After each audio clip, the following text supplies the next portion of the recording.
ওং নমো ভগবতে বাসুদেবায়। দ্বিজ মাত্রেই সেই উপনয়ন সংস্কার হইতে যজ্ঞোপবীত ধারণ করিয়া থাকেন। কিন্তু এই যজ্ঞোপবীতের দেবতা কি, গুণ কি কি আছে, এই নিয়ে আজকের ভিডিও। নমস্কার, আমি রাজু ভট্টাচার্য। সকলকে আমার ফেসবুক পেজ পুরোহিত প্রদীপ এবং ইউটিউব চ্যানেল বঙ্গীয় পূজা পার্বণে স্বাগত জানাই। যজ্ঞোপবীত নবগুণ বিশিষ্ট বা নবতন্তু বিশিষ্ট, অর্থাৎ 9 গাছি সূত্র পাকিয়ে এই পৈতা বা যজ্ঞোপবীত প্রস্তুত করা হয়। দ্বিজ জাতীয় স্ত্রীলোকগণই এই যজ্ঞোপবীত তৈরি করার রীতি সেই বৈদিক কাল থেকে চলে আসছে। এই যজ্ঞোপবীতের দেবতা কি কি আছে? প্রথম দেবতা ওঙ্কার। ওঙ্কার অর্থাৎ ব্রাহ্মণে ইহার গুণ হবে ব্রহ্মজ্ঞান বা বেদ জ্ঞান। অর্থাৎ একজন ব্রাহ্মণের ব্রহ্মজ্ঞান বা বেদজ্ঞান থাকা অতি অবশ্য প্রয়োজন। দ্বিতীয় দেবতা অগ্নি। ইহার গুণ হচ্ছে তেজ। ব্রাহ্মণ ইহার গুণ কি? আধ্যাত্মিক তেজ বা আধ্যাত্মিক তেজ, অর্থাৎ একজন ব্রাহ্মণের আধ্যাত্মিক তেজ থাকা অতি অবশ্য প্রয়োজন। তৃতীয় দেবতা নাগ। ইহার গুণ কি? ইহার গুণ হচ্ছে ধৈর্য। নাগ অর্থাৎ অনন্ত। ব্রাহ্মণে ইহার গুণ হচ্ছে ধৈর্য, অর্থাৎ একজন ব্রাহ্মণের ধৈর্য থাকা অতি অবশ্য প্রয়োজন। চতুর্থ দেবতা কি? চন্দ্র। চন্দ্রের গুণ কি? সর্বপ্রিয়তা, অর্থাৎ সকলকে সমপ্রিয়ভাবে দেখা। কেউ ছোট নয়, কেউ বড় নয়। ভগবান চন্দ্রদেব যখন জ্যোৎস্না প্রদর্শন করেন তখন তিনি কোনো বাধা মানেন না।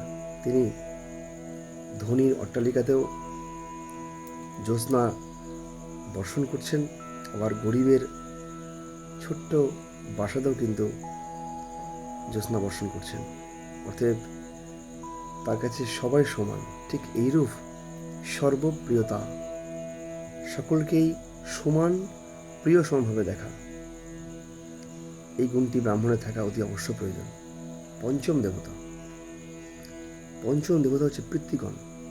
পিতৃগণ হচ্ছে স্নেহশীলতা, অর্থাৎ ব্রাহ্মণের হৃদয়ে স্নেহ, মায়া, মমতা পরিপূর্ণ হওয়া দরকার। এই গুণটা ব্রাহ্মণের অতি অবশ্য প্রয়োজন। ষষ্ঠ দেবতাকে প্রজাপতি। প্রজাপতি ইহার গুণ কি? প্রজাপালন।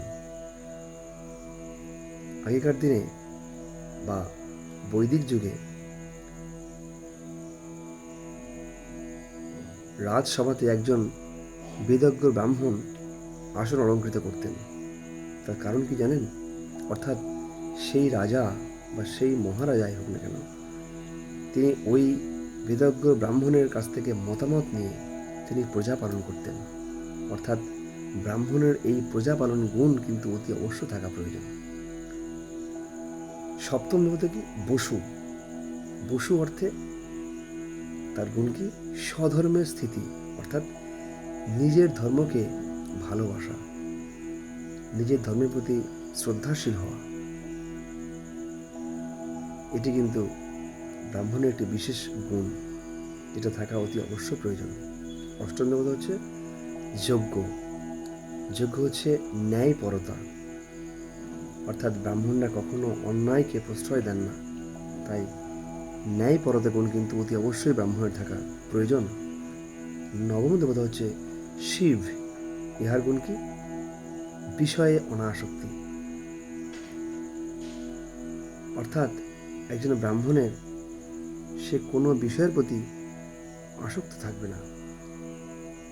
অর্থ, গাড়ি বাড়ি ইত্যাদি কোনো কিছুর লোভ কিন্তু ব্রাহ্মণের থাকা বাঞ্ছনীয় নয়। এটি শাস্ত্রের ব্যাখ্যা। এই 9টি গুণ কিন্তু একজন পুরুষের মধ্যে থাকলে তবে সে প্রকৃষ্ট ব্রাহ্মণ হয়ে উঠতে পারে। সকলকে প্রণাম। ভালো লাগলে লাইক, কমেন্ট এবং শেয়ার করবেন। ওম নমো ভগবতে বাসুদেবায়।